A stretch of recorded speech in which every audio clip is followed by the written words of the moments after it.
हे दोस्तों, आज मैं जिस बुक का रिव्यू करने जा रहा हूँ, इस बुक का टाइटल है didn't see it coming by Carrie Newhoff. इस बुक का जॉनर रिलीजन है। इसको पब्लिश किया है क्राउन पब्लिशिंग ग्रुप ने और इसकी पब्लिशिंग डेट है 4 सितंबर 2018। इस स्टोरी में कैरी न्यूहोफ, जो स्टोरी के ऑथर हैं, वो बताते हैं कि वो एक पास्टर हैं, एक प्रीस्ट हैं एक चर्च में जो कि ओंटारियो कनाडा में है, और वहाँ पर वो प्रीच करते हैं। उनके पास एक कपल आता है जिनका नाम है मैरी और रॉजर, जो कि काफ़ी गरीब हैं और वो काफ़ी दूर से आते हैं उनके पास। वो शिकायत लगाते हैं कि उनकी कार की जो गैस है वो बार बार ख़त्म हो जाती है, इसलिए वो हर बार चर्च में नहीं आ पाते।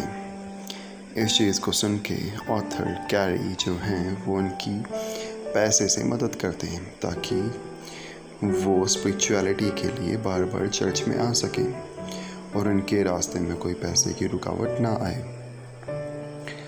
पर कुछ दिन बाद रॉजर कैरी के ऊपर ये इल्ज़ाम लगाते हैं कि उन्होंने उनकी अच्छे से मदद नहीं की है और वो अब अपनी वाइफ के साथ चर्च में नहीं आएंगे। इस चीज़ को सुन के कैरी काफ़ी हैरान रह जाते हैं, काफ़ी दुखी भी होते हैं। बहुत सारे लोग इस सिचुएशन में क्रोधित हो सकते हैं, उनको गुस्सा आ सकता है, पर कैरी बिल्कुल भी क्रोधित नहीं होते और लोगों की मदद करना वैसे ही जारी रखते हैं जैसे वो पहले करते हैं। कैरी आगे बताते हैं कि इंसान जो है वो अपने करैक्टर से बनता है, ना कि अपने पैसे से, ना कि अपने कनेक्शंस से।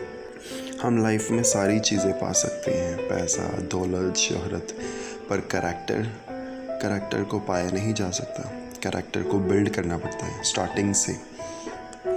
हम बहुत बार अपने दिल के कोने में, जहाँ पर बहुत सारे दर्द छुपे हैं, उनके ऊपर पर्दा डालने की कोशिश करते हैं और उनको देखने की कोशिश नहीं करते हैं, उनको हील करने की कोशिश नहीं करते। कैरी कहते हैं कि हमें उन्हीं कोनों में जाना है, अपने दिल के उन्हीं कोनों में जाना है जहाँ पर बहुत ही दर्द है, जहाँ पर बहुत ही चुभन है, और उनको हील करना है। जब हम खुद हील होंगे तभी तो हम दुनिया के दर्द को समझ पाएंगे। जब हम खुद ही दर्द में होंगे, हम दुनिया के दर्द को कहाँ देख पाएंगे।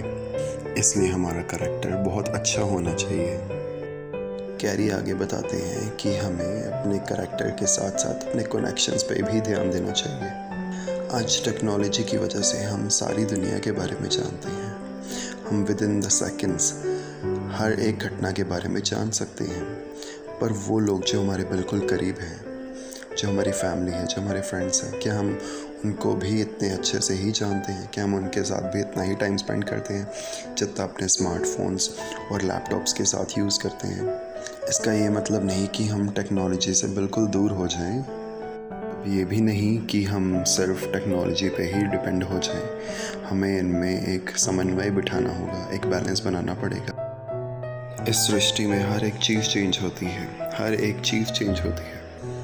बीज पौधा बनता है, पौधा पेड़ बनता है, पेड़ पे फल लगते हैं, फूल लगते हैं, और उन्हीं में से फिर से बीज निकलते हैं और लाइफ फिर शुरू होती है। पर ये सब कुछ चेंज होता है, मौसम चेंज होते हैं, दिन और रात चेंज होते हैं, हम और आप चेंज होते हैं, हर एक चीज़ में चेंज है। और जो इंसान अपनी लाइफ में चेंज नहीं लेके आता, उसकी लाइफ स्टैग्नेट कर जाती है, रुक जाती है। शायद वो लाइफ में बहुत तरक्की कर रहा हो, उसको ऐसा लगता हो कि वो बहुत तरक्की कर रहा है और वो चेंज नहीं होना चाहता, पर असल में उसकी लाइफ रुक गई है, जो सामने दिख तो नहीं रही, पर हाँ, अंदर से उसको कहीं ना कहीं पता है। कैरी कहते हैं चेंज अच्छे के लिए हो तो बिल्कुल होना चाहिए। हम अपनी ज़िंदगी में बहुत बार झूठ बोलते हैं क्योंकि हमें ऐसा लगता है कि झूठ बोल के हमारा कुछ फ़ायदा हो जाएगा, पर एक टाइम ऐसा भी आता है हम इतना झूठ बोलने में बिज़ी हो जाते हैं कि हमें भूल जाता है कि हम अपने साथ भी झूठ बोलना शुरू कर दिया है। दूसरों के साथ झूठ बोलना नुकसानदायक है, पर अपने साथ झूठ बोलना ये तो खतरनाक है। पर हम अपनी झूठी शान के लिए झूठ बोलते जाते हैं और फिर एक ऐसा टाइम आता है सच और झूठ के बीच की सारी दूरियां ख़त्म हो जाती हैं और हमें पता ही नहीं चलता कि सच क्या है और झूठ क्या है। कैरी कहते हैं हमें अपनी झूठी शान बनाए रखने के लिए झूठ बोलना बंद करना चाहिए और अपने आप को वैसे ही एक्सेप्ट करना चाहिए जैसे हम। लाइफ में सुकून का होना बहुत ज़रूरी है। कैरी जब 40 साल के थे तो वो अपनी लाइफ के पीक पर थे। लोग दूर दूर से उनके सरमन्स को सुनने आया करते थे, पर धीरे धीरे कैरी ने महसूस किया कि वो अपनी ज़रूरत से ज़्यादा काम कर रहे हैं और उनकी लाइफ में सुकून की कमी है। वो काफ़ी डिप्रेस हो गए थे, पर क्योंकि उनके साथ उनके दोस्त थे, उनकी फैमिली थी, वो इस बुरे दौर से निकल आए। हम अपनी लाइफ में बहुत कुछ पा सकते हैं, पर अगर हम सेटिस्फाइड नहीं हैं, अगर हम संतुष्ट ही नहीं हैं, तो बाकी सारी चीज़ों का फ़ायदा क्या। कैरी कहते हैं हमें अपनी लाइफ में एक मीनिंग देना चाहिए, एक ऐसा मीनिंग जो हम खुद से भी बहुत बड़ा है। हमें दूसरों की मदद करनी चाहिए और सिर्फ पैसे की बात नहीं है यहाँ पर। अगर हम किसी को खुशी देते हैं तो वो खुशी दुगनी तिगुनी होकर हमारे पास ही लौटती है, क्योंकि खुशी मटेरियल नहीं है, ये ट्रांसेंडेंट है। इस पर टाइम और स्पेस की कोई बंदिश नहीं, ये सूक्ष्म से भी सूक्ष्म, अति सूक्ष्म है। इसलिए हमें सबकी मदद करनी चाहिए। Thank you so much.